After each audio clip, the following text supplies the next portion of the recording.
Thank you, Brett. As Brett mentioned, I'm Lindsay Botten, Vice President of the Royal Society of New South Wales, and it's my pleasure to represent the Society here tonight for the 2024 Poggendorf Lecture, which is kindly hosted by the University of Sydney. It's pleasing to see a good, strong audience here to celebrate the work of Alex McBratney on this somewhat bleak evening.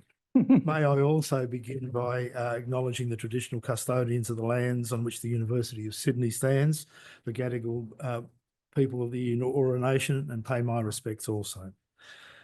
The Royal Society of New South Wales has a long and storied history stretching back over 200 years, in which it has done much to foster studies and research in science, art, literature and philosophy in New South Wales and Australia. Today, it operates with the mission of enriching lives through knowledge and inquiry, fostering the exchange of ideas and intellectual debate through an active program of lectures and events in Sydney and throughout the state. The Society has long recognised distinguished achievements and excellence across the gamut of knowledge through its program of awards that are amongst the oldest and most prestigious in Australia. In 2023, we broadened and streamlined the awards portfolio to recognise recent and evolving fields and disciplines and emerging as well as established research leaders. Today, the Society's awards are made in two classes that reflect the Society's history: the Career Excellence Medals and the Discipline Awards and Lectureships, with additional awards in the form of scholarships, early career research citations and internal awards. The Poggendorf Award and Lecture is one of 12 discipline awards that are awarded over a 3-year cycle. It recognises distinguished research in any area of agricultural and environmental science conducted mainly in New South Wales. The Poggendorf Award honours the life and work of Walter Hans Poggendorf, an eminent biologist and noted plant breeder of the 1930s and 40s. It was made possible through a request of the Society to support a lectureship, which was first awarded in 1987. Alex McBratney is now the 10th person to receive this award. Walter Poggendorf was born in 1903 and died in 1981. He received his Bachelor of Science in Agriculture, graduating from this university in 1928. Just after his graduation, he was appointed assistant plant breeder at the Yanco Rice Research Station near Leeton, which became central to rice research in Australia. He had a key role in establishing the Australian rice industry by developing high-yield rice varieties suitable for local conditions, and was ahead of his time in championing strict quarantine and import controls to manage disease and protect local agriculture. He also worked on various other crops, including peaches, apricots, pears, almonds, grapes, and rock melons to improve their commercial productivity. Later in his career, he became the chief of the Division of Plant Industry in the New South Wales Department of Agriculture. Today, more than 4 decades on from his death and in the midst of the digital and artificial intelligence revolution, we're here this evening to honour the work of and to learn from Professor Alex McBratney. Alex received his certificate for the Poggendorf Award from the Governor of New South Wales, Her Excellency the Honourable Margaret Beazley, at the Society's annual awards dinner back in March held at Parliament House. And we look forward to his Poggendorf lecture this evening titled Agriculture Over the Horizon. Alex is a globally renowned leader in soil science and digital agriculture, currently serving as Professor of Digital Agriculture and Soil Science and an ARC Laureate Fellow at the University of Sydney. Alex is a member of the Order of Australia and a Fellow of the Australian Academy of Science. Is recognised for his pioneering work in precision agriculture, making transformative contributions to soil and agricultural science, and celebrated as the founder of key fields such as digital soil mapping, soil security, and pedometrics. Following his PhD in the United Kingdom, Alex worked for CSIRO in Brisbane for several years before coming to the University of Sydney in 1989, going on to serve as Dean of the Faculty of Agriculture and Environment during 2015 to 17, and serving also as the Director of the Sydney Institute of Agriculture. The citation for his Poggendorf Award reads, Professor McBratney's pioneering work in precision agriculture and digital soil mapping has revolutionised soil science and agricultural practices. It has enhanced Australian agricultural productivity by at least $60 million annually and has reduced its environmental impact. His revolutionary theories and models have transformed access to soil information for farmers, which in turn informs advances in sustainable farming practices. The global uptake of his digital tools and training programs have strengthened soil care and fostered ag-tech businesses worldwide. His contributions address soil erosion, salinisation, acidification, food security and biodiversity, and influence international soil security policies. Please welcome to the lectern Professor Alex McBratney, who will speak to us on agriculture over the horizon. Thank you, Alex. Thank you. Good evening, ladies and gentlemen. I don't have any notes, so it's all free from here. I don't know what I'm going to say. First of all, let me also acknowledge the traditional custodian of the land in which we meet, the Gadigal people of the Eora Nation. Before I forget, I'd just like to thank the Royal Society of New South Wales for giving me this award. It's an honour and a privilege to receive the award and to give this lecture. And I particularly want to thank my colleagues here at the University of Sydney. I've been here for about 36 or 7 years. I only planned to come for a few months, but anyway, here I am still. And I'd just like to thank them all because it's because of their collegiality that I'm actually here this evening to give you this talk, because none of the work that we do on our own. We do it with our colleagues. And I think collegiality is one of the greatest strengths of a university.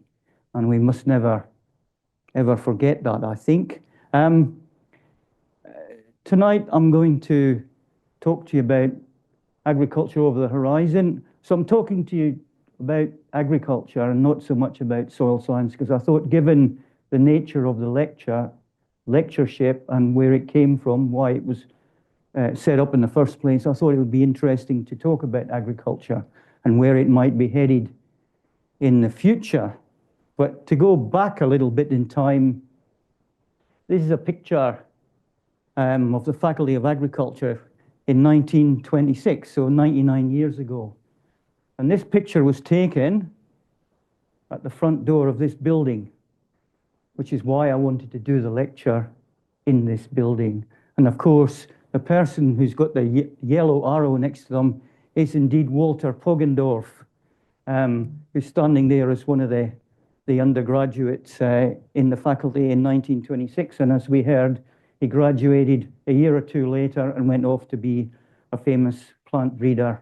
And plant breeding is one of the great legacies of agriculture at the University of Sydney.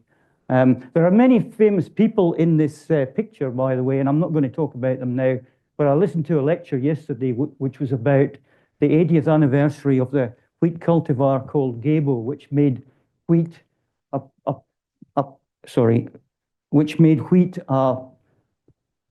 an economic industry in New South Wales. So that cultivar was bred by many people who are in this picture, was released in 1945. So it's one of our great legacies is this history of plant breeding. Not going to talk about that tonight, really. And what I'm not going to talk about is what I've done or what I do either, but I'll just quickly go through that because Lindsay mentioned them. I worked for anything after about 1990 or 89 was done here at the University of Sydney. Anything before that might have been done in CSIRO, or before that I was at Rothamsted Experimental Station in the UK. Before that I was at the University of Aberdeen. Pedometrics is just about understanding the spatial variation of soil across the landscape. So we've done a lot of work on trying to quantify that and characterize that, which has got huge applications everywhere. And so that work is applied everywhere around the world these days. One of the applications of that work on spatial variation was to realize that even within individual farmers' fields or paddocks, there was patterns to this variation, and that could be managed and understood and managed and used to improve agriculture. So when we had maps of this soil spatial variation, and then we had maps of yield, which came with technology, we could have something called precision agriculture, which allowed us to map and then manage this variation within fields. And so we started working on that here in Sydney around 1993, and my colleague Brett was the main exponent of that, along with myself, and we've worked on that since then. Precision agriculture has morphed with more technology and more AI and more techniques into digital agriculture, more sensors. So when we continue to work on that, and I'll come back to that, what I realized when we did the work on precision agriculture was that we could do it in individual fields, and we could do it in a few fields. But if you want to actually apply this idea to any field in the country, then you needed high-resolution soil information. And we didn't have that. So then we had to invent something called digital soil mapping to create these maps. So now we've got maps, high-resolution maps of soil properties across Australia, but not only across Australia, across the whole world. This whole methodology has been applied to the whole world. That's actually a map we made 2 or 3 years ago of lithium. So if you're interested in energy and the energy industry, that's where all the lithium is, in the yellow parts. Sometimes the mines are not in the same place as where the lithium is. That's just something we found. But that's the soil lithium content across Australia. At the moment, we're mapping soil viruses across Australia, and our current map of soil viruses is a blank page. But when we're finished, and more recently, with all this information that we've been generating, we are really worried or concerned about what's going to happen in the future with soil. So we've come up with a concept of soil security, like food security or energy security, water security, climate security. How are we going to secure soil into the future? So at the moment, most of my energy is spent on developing the concept of soil security, which is like these other global existential challenges. It's just as important and contributes to their solution. We've also set up a think tank called Aurora to work on soil security. For those who know ancient Greek, Aurora means fertile soil. So that's a rough summary of what I've been doing. Not much, but anyway. Let's talk about what's happening next. And so what I'm talking about is where I'm more comfortable. I'm about 3 to 5 years ahead of where we are now. And of course, if you do that, if you talk about the future, you can't really be wrong, can you? And you can come and tell me later. So what's going to happen? So what's going to happen with agriculture? It's kind of a bit like this. It's not very clear what it's going to look like, but just going to give you some ideas. And I did this also on purpose because I realized with the Royal Society of New South Wales, it's not a discipline-specific audience, it's a wide audience of learned people. So I'm going for a wider approach. Is it going to look like that? Is it going to be a sustainable intensification, as we call it in agriculture, growing lots of different kinds of crops, but also part of what we do in agriculture is not just to produce food and fiber, but also to produce energy for the future. So there's a question about what is this agriculture of the future going to be like? That's the most detailed you'll get out of me tonight, I think. I believe in agriculture. I believe in agriculture because it feeds the world, and I believe in agriculture as a way of life.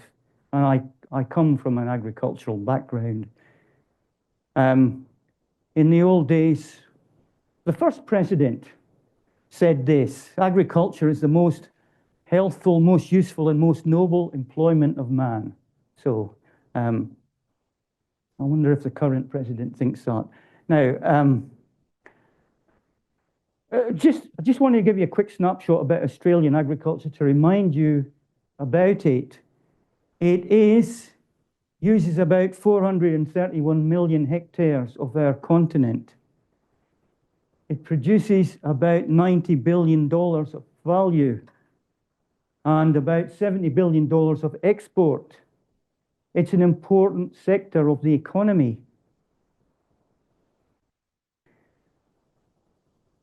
In terms of its land use, most of it is used for livestock grazing, almost 90%. And about 9 or 10% is used for broadacre crops. The rest is forestry, and horticulture is about 1%. We've got about 30 million cattle and 70 million sheep. So the ratio of cattle to sheep is probably bigger than it used to be. Got more cattle and less sheep. And they're worth large amounts of money, $20 billion for the pastoral industries. Broadacre cropping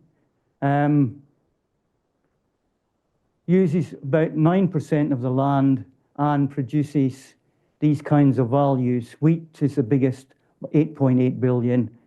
These are all the winter crops, largely. There are two other crops which are not on the picture here, which is obviously cotton and sugar, which are also worth $2 or $3 or $4 billion industries and important industries as well, but they're not winter crops. And horticulture, we mustn't forget horticulture because we're pretty good at horticulture as well.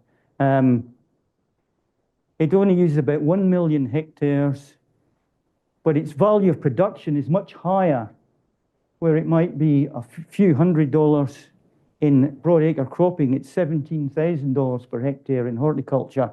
So if we just went to intensification across the whole country, we could make squillions of dollars, but I think that's not quite possible. But it's important to remember horticulture is a very important industry and a very important export industry. So I think it's an $88 billion industry, $70 billion of export, and 79% of what we produce is exported. So that's 4/5. In other words, we could have a population of 125 million if we really wanted to, couldn't we? If it was just based on food production. So that's something to remember. And that's why I always say that we produce enough food for about 125 million people in Australia. Not 500 or 1,000, 125. So we should remember that. That's why agriculture is important economically, but also geopolitically, I would say.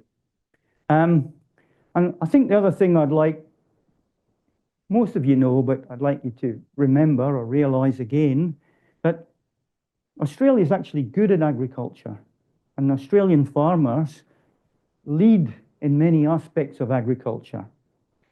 The thing that's not on the slides that I want to say is that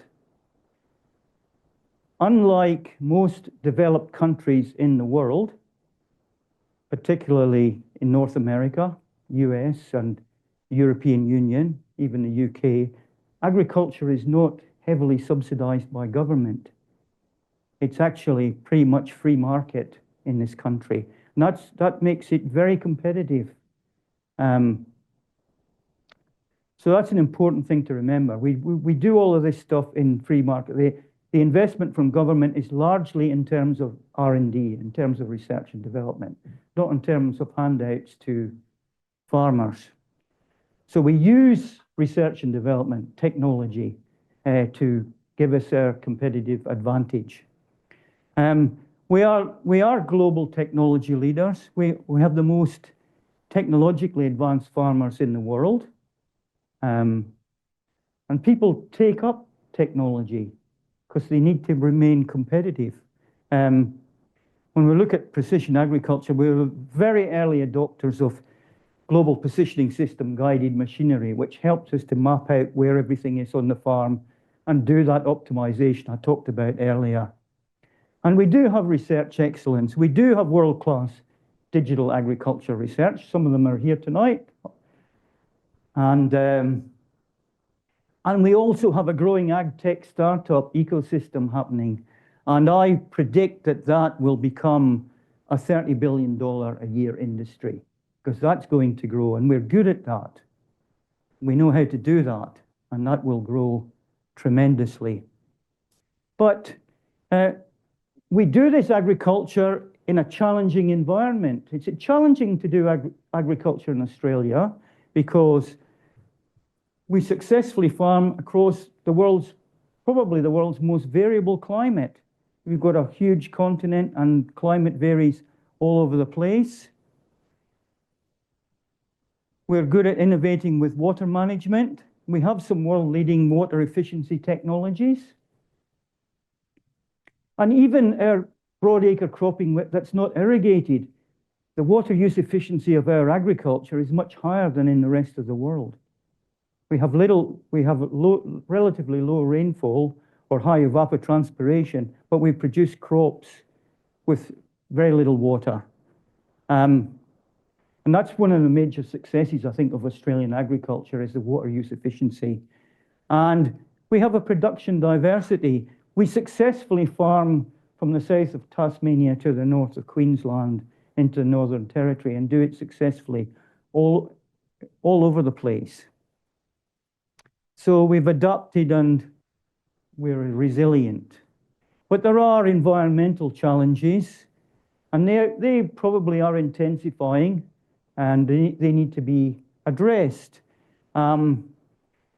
We have soil security concerns. There are widespread soil degradation issues. We've known about them since the 1920s. We address them, but they still continue to some degree. As we might have evidenced yesterday, extreme weather events are increasing. And we know that. We know that we get hot and dry conditions more often, or we get huge storms more often, or so on. So that makes growing seasons less predictable. And there is becoming, certainly in the southern part of Australia, critical water scarcity in key agricultural regions, particularly southwest of Western Australia, South Australia, parts of Victoria. So where might agriculture be headed? I wanted that tractor to go in that direction, but I didn't mind. But I think the future's that way, not that way. What do other people think? It looked like a German tractor, you know. It's a sector at the crossroads. And at the moment, we face unprecedented challenges and opportunities. But maybe if I gave you this lecture in 1926, I would have said the same thing. So maybe there's nothing true. Maybe that's always true. But there are some paradigms emerging between environmental sustainability, technological innovation, and economic viability. Somehow or another, we've got to balance those three things for agriculture. And we do need to be cognizant that whatever decisions we make today will shape the food systems for generations. I don't think we're going to run out of food, but we might run out of soil or the media that produce that food. So that's why we need to be very cognizant of what we're doing. That's some of our highly efficient water use efficiency. Cotton field in Australia. So let's talk about what different kinds of agriculture models there are. And I'm not going to talk about whether you farm pigs or sheep or something, but how do people approach agriculture? And there's always been traditional subsistence farming. In Australia, we haven't really been in that mode since about 1900, I would say. So we've been talking about industrial agriculture, and then other modes are precision, digital, regenerative, and decommoditized agriculture. And which of these we prioritize depends on these tensions between productivity and sustainability, between efficiency and resilience, and between specialization and diversity. Industrial agriculture is that agriculture that always gets criticized. It's the agriculture that started around 1900, but really took off after 1945. And it's all about mechanization. It's basically based on fossil fuel industry. All the energy comes from fossil fuels. All the fertilizers come from fossil fuels. It's based on plant breeding and animal breeding. It's based on produce new kinds of pesticides and herbicides. And it works. It works. And it works to the degree that there are no widespread famines in the world, and most food is affordable to everybody across the world. We know there are local areas where that's not the case, but generally speaking, we haven't, it's been a success from that point of view, but there are environmental and social costs. There has been soil degradation and loss of biodiversity. It has impacted the environment from runoff, and we have also seen rural depopulation. And my vision for the future of agriculture, or my aspiration or hope, would be to repopulate the rural communities, not to depopulate them. So any solution that depopulates the rural community, to my mind, is a failure.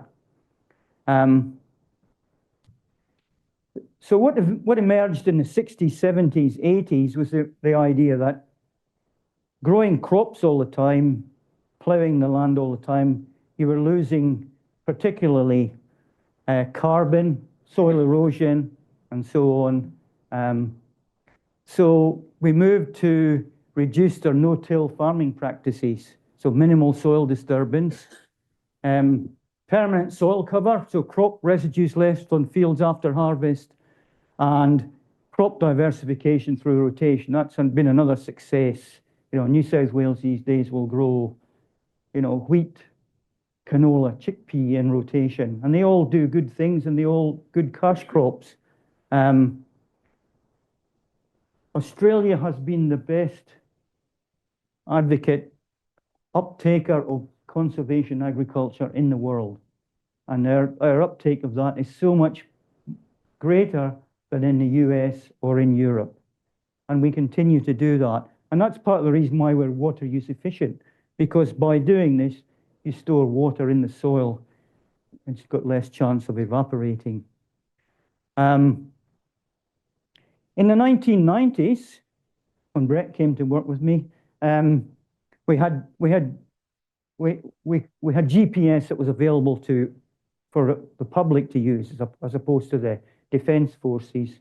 And we also had monitoring of yields. We had monitors or sensors on the machines that harvested the grains, and we could measure how much grain was being harvested as you cross the field. So if you tie how much is there with the position, you can make maps of the yield.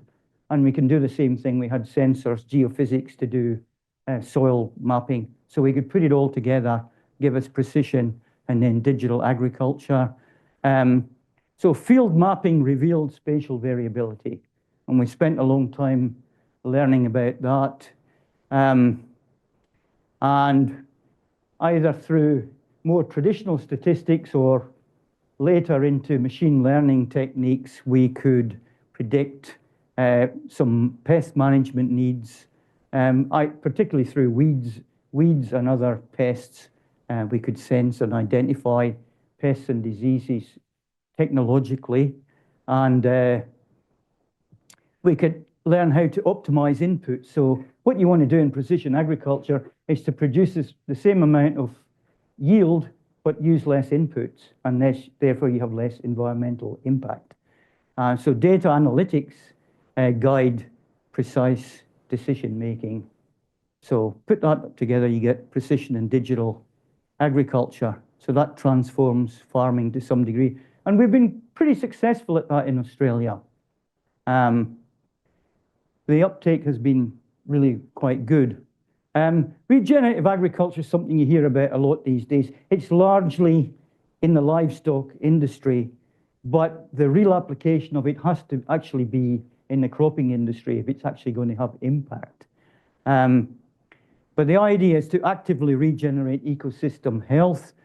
So it's about enhancing the biological system. Really want to increase the biodiversity above ground and below ground. We want to sequester carbon in our soil to mitigate climate change, to improve the soil structure. And something that dropped out of cropping back in, or cropping farms is a lot of cropping farms now in New South Wales and Australia do not have animals.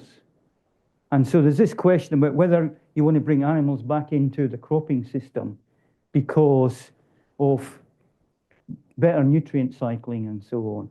So the main thing we do in cropping with this is to grow cover crops, which is crops that are grown in between the main crops to keep the biology alive, to fix nitrogen, to produce green material that these livestock might grow on. So I think regenerative agriculture will be part of the future in cropping systems. And another idea that is emerging, like regenerative agriculture, is decommoditized agriculture. Remember, Australia has this huge export industry, but it's all bulk commodities. And bulk commodities, when you're producing bulk commodities, you are a price taker, not a price maker. And we need to be able to control the economics a bit better. So decommoditization is a way of doing that.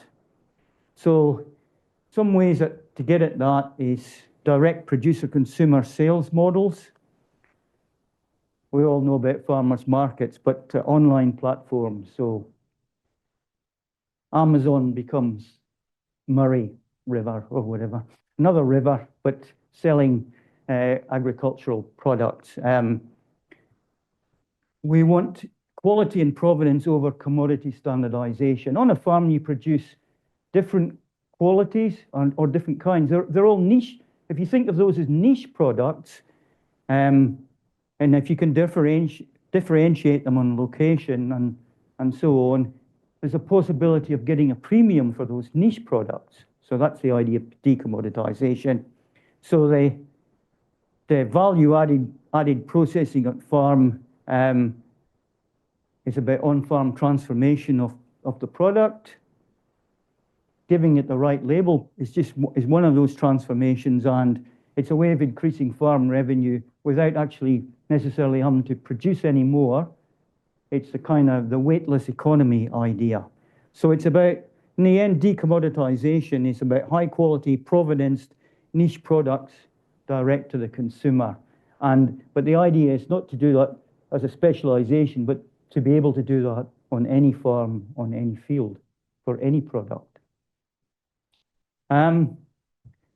But to move forward, we're going to need to have some integrative approaches to move beyond single paradigms that I've been talking about, because I don't think any single approach addresses all the needs that we have. There are integrative trends emerging, digital tools and so on, but technology verifying ecological outcomes and nature-based solutions is becoming an important narrative. And technology might allow us to do that. And the benefits of integration, the main one, I think, is enhanced resilience to the multiple stressors that you might have in an ag system. So if we try and couple up some of these ideas, we get some interesting combinations. If we integrate digital and regenerative approaches, digital regenerative agriculture, I've actually written a paper about that. I forgot to put it in the little booklet. Decision support systems translate ecological principles.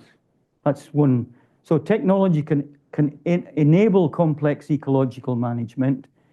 Data validates regenerative outcomes. So sensors can quantify things like soil carbon sequestration and so on.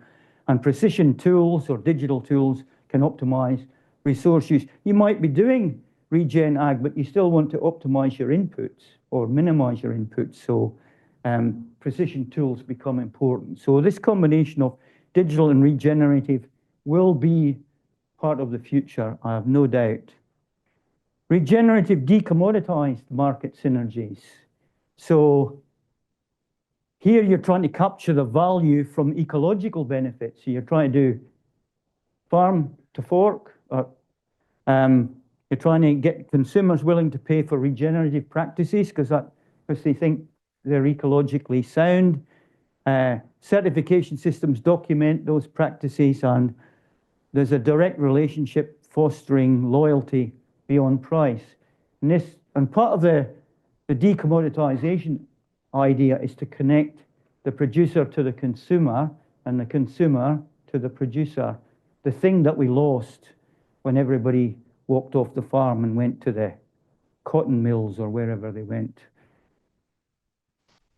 or on the boat to Australia. Technology bridging the producer-consumer divide. So digital decommoditized connection opportunities also exist. And the big thing here is e-commerce connects farms directly to consumers. So I honestly think we will be doing peer-to-peer. I go online and buy a lot of stuff from Coles or Woolies online, but I could be actually talking to individual producers to do that. So I think there will be the equivalent of Amazon, I'll call it Murray, to do that in the future. The blockchain or the distributed ledger systems allows data integrity to flow through the system so that you know that the product that you've got has got certain quality and provenance characteristics. And the data builds loyalty. People actually like to know what's happening on farms. They like farms.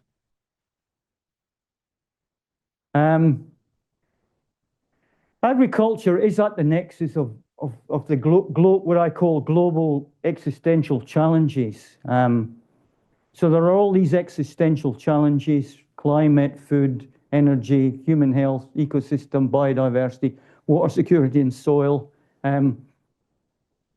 These multiple interconnected challenges threaten humanity, threaten the planet. Climate change is accelerating beyond predictions. Agriculture is both a contributor and a potential solution to these challenges, and we have to look at the balance between those. We do produce 23% of greenhouse gas emissions, so that is obviously a challenge for agriculture to improve that. And I'm not biased, but soil emerges as a critical intervention point in all of this. It is the foundation of terrestrial ecosystem, and we do have about 33% of the global land cover. Global agricultural land is degraded in some way. So soil security does play a central role. So remember that soils contain 3 times more carbon than the atmosphere and the vegetation above it. So you got the soil here, you got the vegetation, the atmosphere. There's 3 times more carbon in the soil than in the vegetation and in the atmosphere above it. So that's where most of the carbon is. And it cycles, all the fresh water mostly generally passes through the soil. So healthy soils increase infiltration by 150 to 500%. So the water needs to get into the soil and pass through it and be filtered by the soil. And I think the most interesting statistic of all, biodiversity and ecosystem services, 59% of all biodiversity is in the soil. So, okay, 3/5 in the soil. The ecologists won't tell you that, but I will. So climate resilience through integration. We can build adaptive capacity in agriculture to deal with climate resilience. Integrated crop livestock systems increase flexibility because diverse systems are more likely to withstand extremes.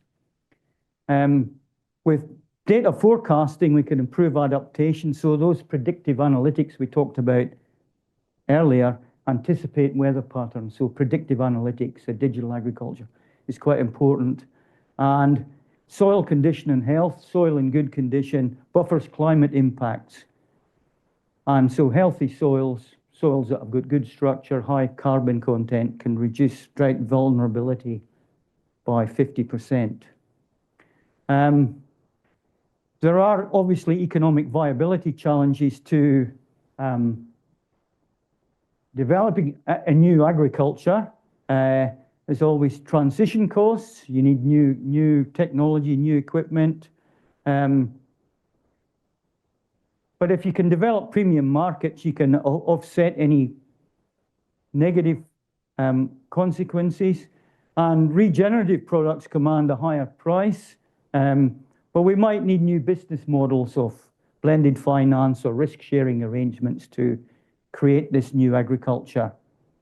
In the Sydney Institute of Agriculture, we've been thinking about what does a new agriculture look like. So what we've come up with so far is a model of a holistic vision that combines digital, regenerative, decommoditized approaches on top of the industrial agriculture. We don't ignore that the industrial agriculture exists, but we combine these together and also think about the global existential challenges.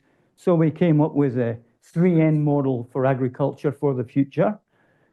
Net zero, nature positive, nutrition balanced agriculture. Net zero, reducing direct emissions from operations, building soil carbon, transitioning to renewable energy sources. So producing energy on the farm, using less fossil fuel energy to produce your agriculture. Remember that in the 19th century, 5% of the farm was used to produce the energy to run the farm. And now it's 0%. And we can go back to some percentage to produce energy, not just for the farm. Nature positive is about the biodiversity impacts. So moving beyond harm reduction to restoration, creating habitat, supporting functional diversity in parts of the farm, increasing your soil biodiversity. And nutrition balanced food. From 1945 until now, we've tripled, quadrupled our yield production of, say, wheat, but the nutrient density has been dropping. We haven't been bringing the elements along with the carbs, you know. So there's a phenomenon called hidden hunger where there's not enough nutrition. So we have to also optimize for nutrient density. We don't want to pollute the environment, too much nutrients going into the environment. On the other hand, we need to produce high quality food that is actually nutritious. So all of these things need to work together. So that's why we talk about net zero, nature positive, nutrition balanced agriculture. So that's what we think is a good model for agriculture that attacks everything. In order to change agriculture, it's not just about techno-scientific solutions, which is largely what I've been talking about. We do need humans involved in there. So there's a human dimension. And coming here from the university, you won't be surprised to hear me say that we need knowledge, skills, and capacity building to enable change and policy frameworks and so on. There's many more things on all of these slides, and there is a paper that describes all of this in even more detail. And just for my students over there are no pictures, so they actually have to read it.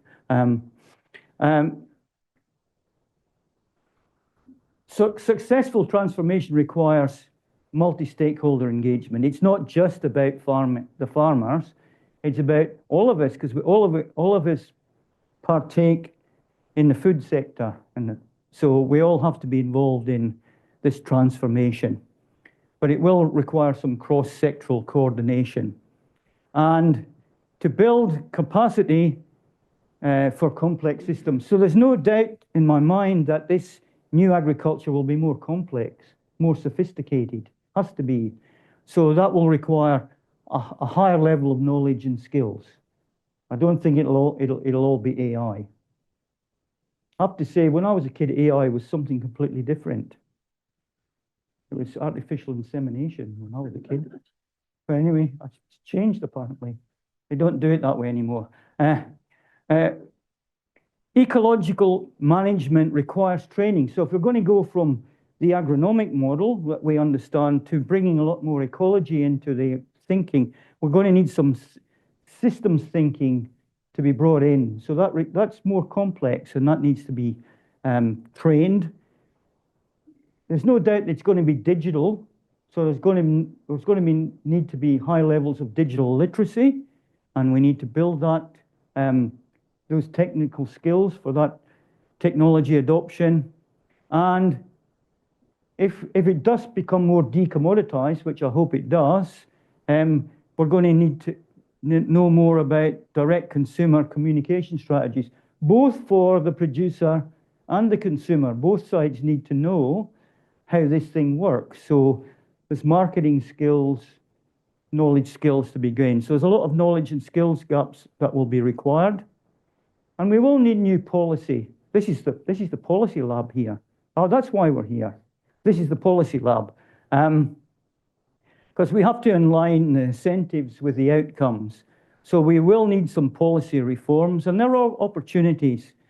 But I think we do need to redirect our incentives towards ecological outcomes. Reward carbon sequestration and biodiversity. Australia has the best model for rewarding carbon sequestration and biodiversity in agriculture in the world at the moment. It hasn't quite got the biodiversity part hasn't quite got across the legislative line, but it's almost there. And we will have that, and we are leading the world there. Develop integrated regulatory frameworks. And I think the important thing here is we want to coordinate across agriculture and environment. We were already there, and then we went backwards. But agriculture and the environment and health, they all need to be coordinated together in some regulatory framework. And we have to support research across disciplines. Now, agriculture to me is a sector of the economy. It's not necessarily a discipline. It's actually a multidiscipline. It's transdisciplinary. Many disciplines required to understand agriculture. And so we have to fund transdisciplinary research initiatives to improve agriculture. And we need to assess performance holistically, because this 3N idea, if that's one of the ideas, is holistic. It's trying to put things together. Ecological outcomes require metrics. We can measure yield, but there are other metrics now. So soil condition, health indicator standardization, measuring biodiversity is not easy, and we have to be able to make that much more efficient. We need to be able to measure nutritional quality very efficiently. We need nutrient density measurement, and we need value-added processing on the farm. Largely technology to increase the value of production through quality segregation and adding information. So we need to be able to segregate products and add information on the farm. So we need technology to do that. That will add value to the product. And supporting this journey, we need some transition pathways. Probably we want gradual adoption of new practices, not a sudden change. We need farmers in participatory research as co-researchers, not subjects. But agriculture has actually been good at that. Farmers love actually research done on their farms and done with researchers. And peer-to-peer learning networks are essential. Farmer-to-farmer knowledge exchange is very high in Australia. There are many farmers groups who do that. So we're kind of there to some degree. So not the holy grail, but the holistic grail, which is agriculture's ultimate aspiration, is to achieve this integration, transcending false dichotomies and polarized debates. There are debates about all of those different things that I talked about, approaches. I think they're false dichotomies, false debates. Let's bring it all together, get synergies, and embrace complexity. The regenerative vision is to produce abundant, nutritious food that don't deplete ecosystems and build communities. And this is all guided by principles of multifunctionality, serving multiple purposes, resilience, equity, and adaptability. So that's the kind of holistic grail. And so if we reimagine agriculture for 2050 and beyond, the mid-21st century vision, it balances people, the planet, and profit.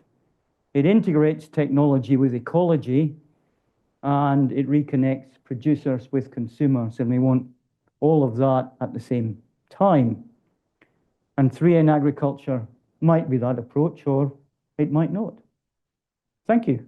Thank you very much.